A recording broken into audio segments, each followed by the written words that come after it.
ඒ වගේම ග්‍රීස් ගහේ ජයග්‍රාහකයෝ අපේ කොල්ලන්ටත් තෑගි දෙන්න ඕනේ. උදේ ඉඳලා මහන්සි වෙලා කුමාර ප්‍රමුඛ කණ්ඩායම සෑහෙන්න සටනක් දීලා නැග තරමටම ලිස්සලා අවසානයේදී මේ ටීම් එක ජයග්‍රහණය කරලා ඉන්නවා. බලන්නකෝ කොල්ලන්ගේ තියෙන මූණේ හිනාව අපි ගන්නවමයි කියලා සටනට බැස්සා. හරි. එහෙමනම් කුමාර ඔබේ කණ්ඩායමත් අරගෙන පිළිවෙලට සියලු දෙනා එමු. කුමාර ප්‍රමුඛ කණ්ඩායම රාජ්කුමාර්, කෝණේශ්වර, සංක, යෝගදාස් සියලු දෙනාට කණ්ඩායමට අත්පොළ සන්නාදයක් ලබා දෙමු.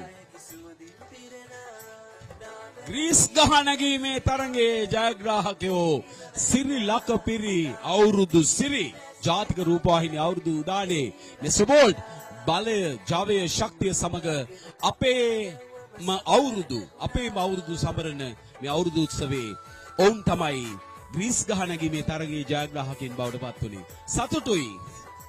සෑහෙන සටනක් දුන්නා. සෑහෙන වෙලාවක් අවුවේ. අර අපි කියන්නේ කට්ට කෑවා. කට්ට කාලා නේද?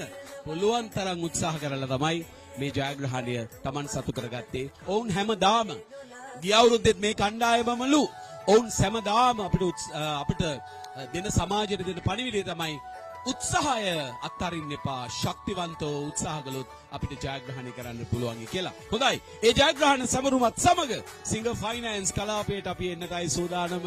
කවුද මේ පැත්තේ ඉන්නේ මේ වෙලාවේ?